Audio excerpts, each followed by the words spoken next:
Hello hi guys, welcome to my YouTube channel. आज हम discuss करने जा रहे हैं quantum numbers. This is the part of atomic physics. There are principal quantum number, orbital quantum number, magnetic quantum number and spin quantum number. First we going to discuss about the principal quantum number. To determine the total energy of electron in the atom, average distance between the electron and the nucleus. Suppose this is nucleus and this is the electron and these are the shells. इससे nucleus का क्या distance है इससे पता लगेगा. ये S shell है, P shell है, डी शेल है, एफ शेल है. ये सब प्रिंसिपल क्वांटम नंबर से पता लगता है. The shell corresponding greater the value of n, greater the energy of electron. The shell corresponding to n1 उसको हम k shell कहेंगे. n अगर 1 है तो shell मेरे पास क्या है, k shell. n2 है तो shell है l shell. n3 है तो shell है m shell. n4 है उसके कंटिन्यूएशन में आते रहेंगे सारे. ऑर्बिटल क्वांटम नंबर जिसको हम एजिम्यूथल क्वांटम नंबर भी कहते हैं. टोटल अगर हम इसका मैग्नीट्यूड लें तो वो होगा L vector L L into L plus 1 H cross. H cross को हम लिखते हैं H by 2 pi. This is Planck constant. L की वैल्यू है L 0 1 2 3 for a given quantum number. ये मैं रब कर रही हूं. For a given quantum number n, l को हम क्या डिफाइन करेंगे, l is equal to 0 1 2 3 so on till n minus 1. सो यही लिख रहे हैं n इक्वल टू 1 तो l क्या हो जाएगा 0 टू n माइनस 1. ठीक है. अगर हम 0 किस ऑर्बिटल के लिए आता है, 0 होता है s ऑर्बिटल के लिए. तो 1 तो ये हो जाएगा 0. n को n की वैल्यू यहाँ पुट की तो हो जाएगा 1 minus 1 that is equal to 0. तो वैल्यू 0 टू 0. तो ये मेरा ऑर्बिटल बनता है 1s. 1s के लिए l की वैल्यू होगी 0. अब हम लेंगे n इक्वल टू 2 तो l की वैल्यू 1 हो जाएगी. 1 टू n माइनस 1 तो ये आ जाएगा 1 2 इसमें वैल्यू पुट की n की 1 माइनस 1 इक्वल टू 0. तो ये मेरे पास आ जाएगी दो वैल्यूज दैट इज 1 0 और 1. 0 हम किसके लिए लिखते हैं, 0 for s subshell, 1 for p subshell. तो 2s 2 n number quantum number, s subshell that is s, then p 2 for n quantum number and then p for subshell.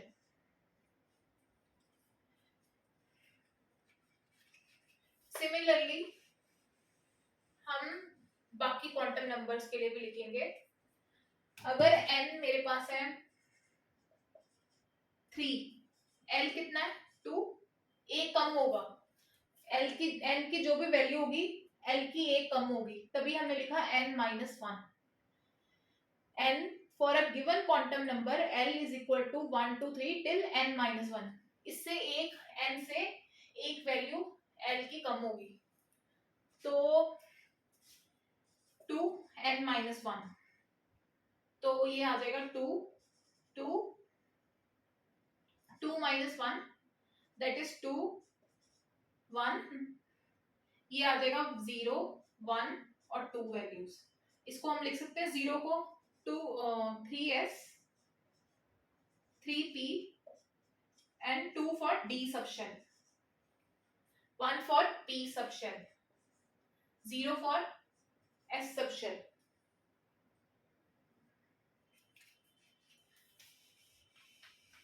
एक और ले लेते हैं जिसमें N 4 है, L कितना है 2, L 3, 2, N -1. तो ये कितना आ जाएगा 3, 3 में से 1 गया 2, ये आ जाएगा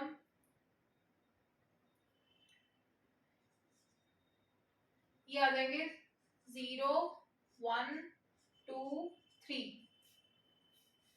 ठीक है 4S, 4P, 4D, 4F, ये वैल्यूज आ जाएंगी. ठीक है 3, ये आ जाएगा 1, ये S के लिए, ये P के लिए, ये D के लिए, ये F के लिए.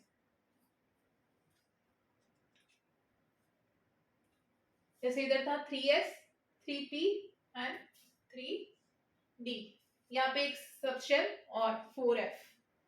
ऐसे हम n नंबर्स के लिए निकाल सकते हैं.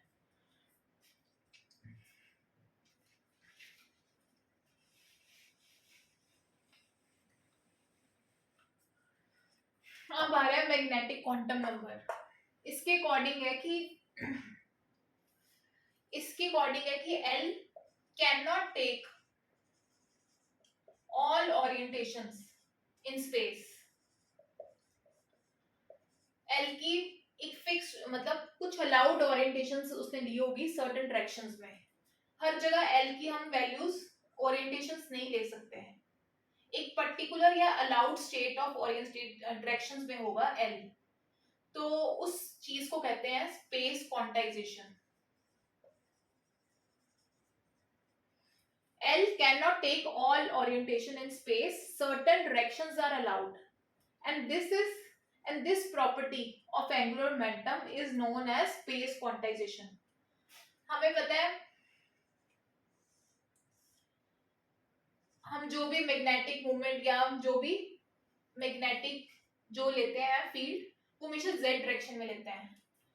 तो थीटा उसके बीच में एंगल हॉरिजॉन्टल एक्सिस ले रहे हैं तो ये हो जाएगा L cos थीटा.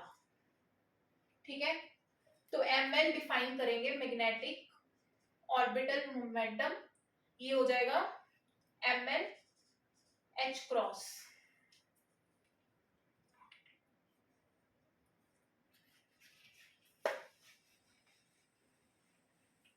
ठीक है for a given value of L.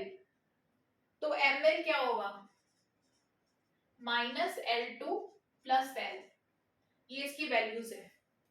तो हम इसको लिख सकते हैं L -2L plus 1 -L plus 1 -L plus 2 -1 0 plus 1 L plus 1 L -1 and L. ऐसे हमने इसकी वैल्यूज डिफाइन कर दी. टोटल टर्म्स होंगी 2L प्लस 1. ठीक है जो हम कैलकुलेट करने लगे हैं.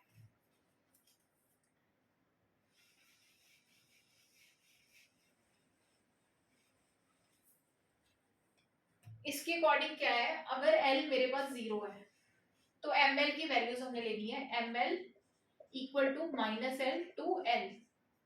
तो L हम किसके लिए डिफाइन करते हैं S सबशेल के लिए. तो ये हो जाएगा इसकी वैल्यू क्या हो जाएगी 0. -0 टू 0 0 ही रहेगा. फिर L इक्वल टू 1 तो ml की value -L to L -1 to 0 plus 1. ठीक है क्योंकि -1 टू 1 होगी वैल्यू तो उसके बीच में हम 3 वैल्यूज और लेंगे -1 0 plus 1. Similarly L equal to 2 ml -L to L. तो ये हो जाएगा -2 टू 2 -2 -1 0 प्लस 1 प्लस 2. ये इसकी वैल्यूज आएगी 5. और जो हमने अभी 2l+1 का फॉर्मूला लिया था to check the magnetic quantum number कि उसकी कितनी टर्म्स आएंगी, तो जैसे यहाँ पे l की वैल्यू है 2, 2 इंटू 2+1, ये आ जाएगा 5 टर्म्स। यहाँ से हम चेक कर सकते हैं 1 2 3 4 एंड 5 टर्म्स। सिमिलरली फॉर 1, अगर l 1 है तो अगर फॉर्मूला लगाएंगे 2l+1 तो ये आ जाएगा 2 इंटू 1+1 दैट इज 3 टर्म, 1 2 और 3 टर्म्स। वैसे ही 0, l की वैल्यू 0 पुट कर दिया तो यहाँ पे आ जाएगा 1, तो हमारे पास 1 टर्म आ रही है दैट इज 0। तो ऐसे हम मैग्नेटिक क्वांटम नंबर कैलकुलेट करते हैं। अब L की डायरेक्शन हमने डिफाइन की थी L cos थीटा। अब हमने cos थीटा एंगल फाइंड करना है, तो ये वैल्यू है, इसकी वैल्यू हमने पुट कर देनी है L, ये वैल्यू हमने लिखी है LZ, क्योंकि जो मैग्नेटिक फील्ड की डायरेक्शन है Z में लेते हैं, तो LZ equal to ML H cross, तो ML H cross equal to L, L vector है जिसको हम लिख सकते हैं L+1 H, तो यहाँ पे वैल्यू पुट कर दी L+1 H cross cos theta, तो ये H क्रॉस कट हो गया, ये ML L+1 cos थीटा, तो ये आ जाएगा cos theta is equal to ML L+1, ये आ गया अगर cos थीटा हमें फाइंड करना हो, ये उसके लिए फॉर्मूला है।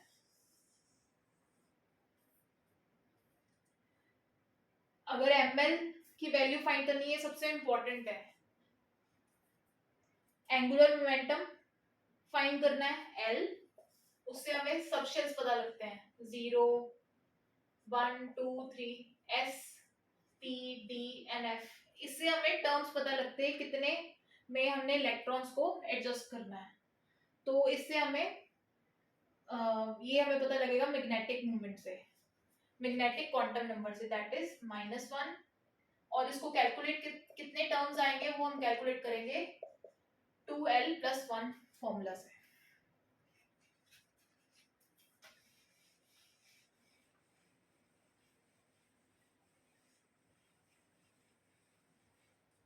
अब नेक्स्ट आ रहा है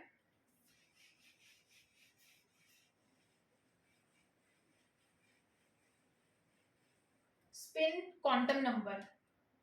इसमें क्या है, इलेक्ट्रॉन एक स्फेरिकल ऑर्बिट की तरह काम करता है, एक स्फीयर का इलेक्ट्रॉन रोटेट करना शुरू कर देता है स्फीयर की तरह, जहां जिस जगह पे है, जैसे ये मेरे पास शेल्स है, यहाँ पे इलेक्ट्रॉन अपनी एक्सिस पे रोटेट करना शुरू कर देता है, ठीक है। स्पिन क्वांटम नंबर ये डिफाइन करता है कि electron rotate like a sphere, ठीक है, उसके पास अपनी इंट्रिंसिक, अपनी खुद की इनबिल्ट ऑर्बिटल एंगुलर मोमेंटम होगा और मैग्नेटिक डाइपोल मोमेंट होगी, ठीक है, जिसकी वजह से वो अगर ये अपनी ही जगह पे स्पिन कर रहा है, रोटेट कर रहा है अपनी, तो ऑर्बिटल एंगुलर मोमेंटम भी होगा उसके पास और मैग्नेटिक डाइपोल मोमेंट होगा, जिसको हम डिफाइन करते हैं स्पिन क्वांटम नंबर के साथ, जिसमें magnitude of S is equal to S+1 H cross. For electron spin quantum number is +12, spin quantum number is +12। Magnetic spin quantum number अब हम डिफाइन करने जा रहे हैं, मैग्नेटिक स्पिन क्वांटम नंबर। इसमें क्या है कि SZ MS H क्रॉस, जैसे हमने angular momentum magnetic angular momentum define किया था, वैसे ही हम यहाँ पे करेंगे LZ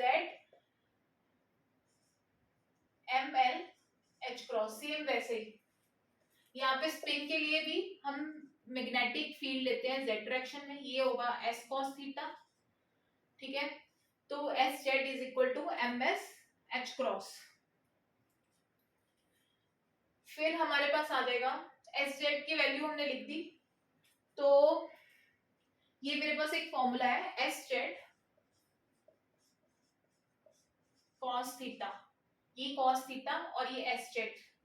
एस जेड को हमने यहाँ पे इसकी वैल्यू लिखी है M S H cross, M S H cross. ये एस को हम लिख सकते हैं S S plus one cos theta, तो ये एच क्रॉस कट हो गया, M S cos theta, cos theta मेरे पास आ जाएगा M S upon S plus one. ये वैल्यूज आ गई हमारी एम एस के लिए।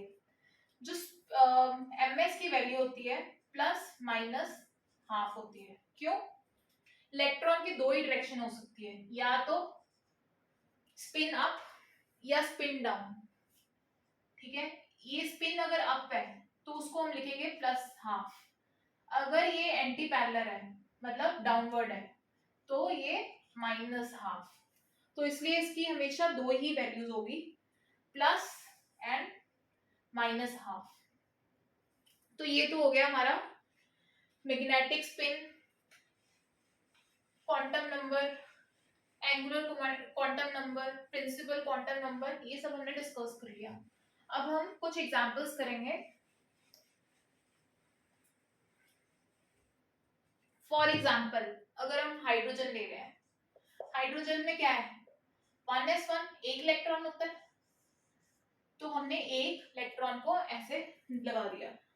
अब इसके लिए L क्या है, एक इलेक्ट्रॉन है, S सब शेल है, तो L 0, Ml Ms क्या होगा इसके लिए हाफ प्लस हाफ, क्योंकि एक ही स्पिन है, Ml 0।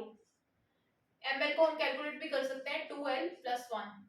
इसमें क्या है L की क्या वैल्यू है S क्या होता है 0, तो L 2 into 0 plus 1 that is 1, ठीक है।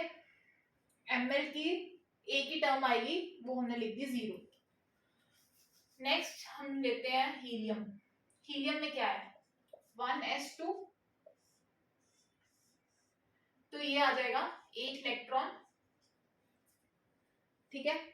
इसके लिए क्या आएगा L फिर 0, Ms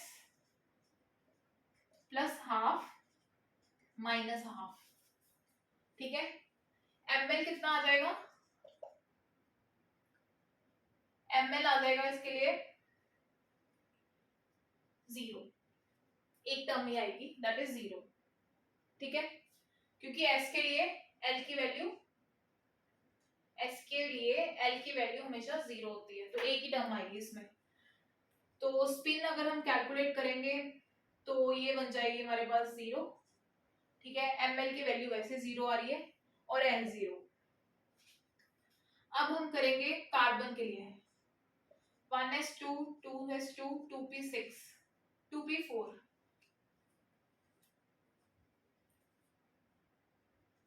2p2, ठीक है।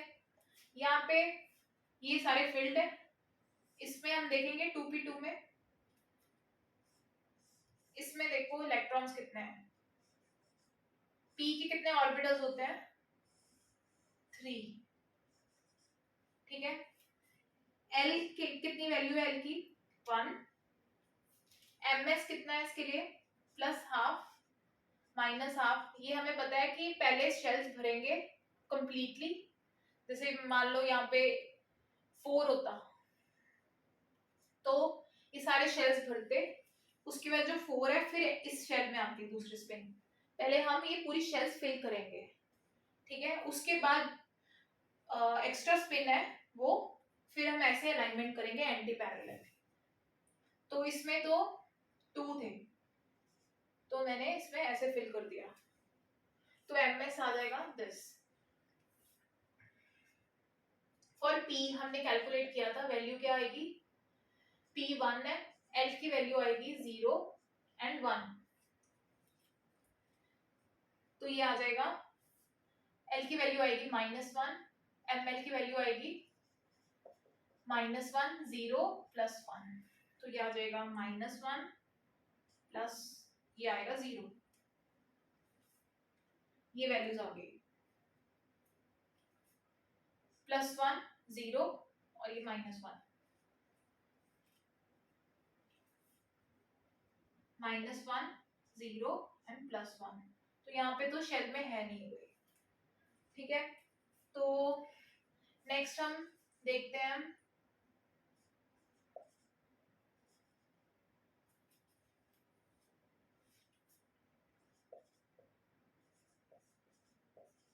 2p6।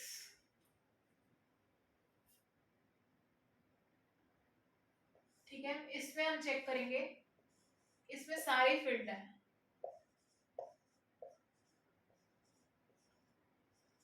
इसमें क्या आएगा, ms की वैल्यू आ जाएगी +½ -½ +½ -½ +½ -½ क्योंकि ये भी फील्ड है, ये भी फील्ड है, ये भी फील्ड है। तो ms की वैल्यू आ जाएगी, कैलकुलेट करेंगे तो 0। यहाँ पे ms की वैल्यू टोटल आ रही थी 0।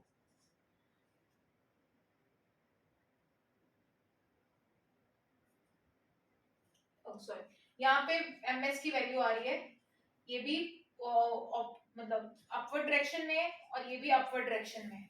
तो ms की वैल्यू आ जाएगी ½ + ½ तो ये आ जाएगी 1। ठीक है, इधर ml की वैल्यू -1 + 0 तो ये आ जाएगा -1। यहाँ पे सारे सभी स्पिन कैंसिल आउट हो जाएगी, तो यहाँ पे ms की वैल्यू आ जाएगी 0।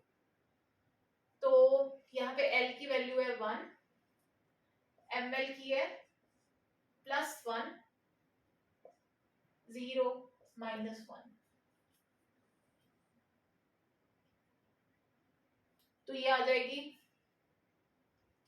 +1 और ये ml की वैल्यू भी इसमें 0 आएगी। यहाँ पे भी +1 पहले आएगा, फिर यहाँ पे -1।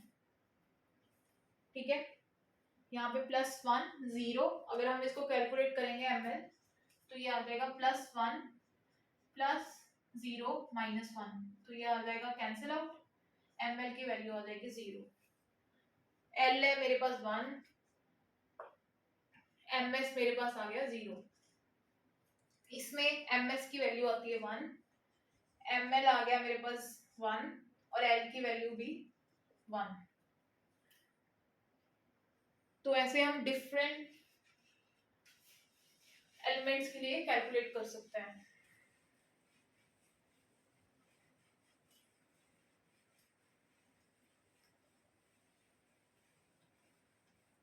So this is all about today, about the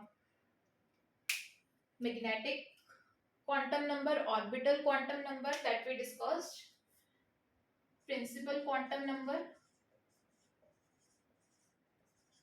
magnetic quantum number, orbital quantum number that is denoted by the L, this is denoted by the N, magnetic quantum number by ml, spin quantum number by S, spin magnetic spin quantum number by ms. These are the important terms that we have to remember for this atomic physics and solving this shell models for the atoms.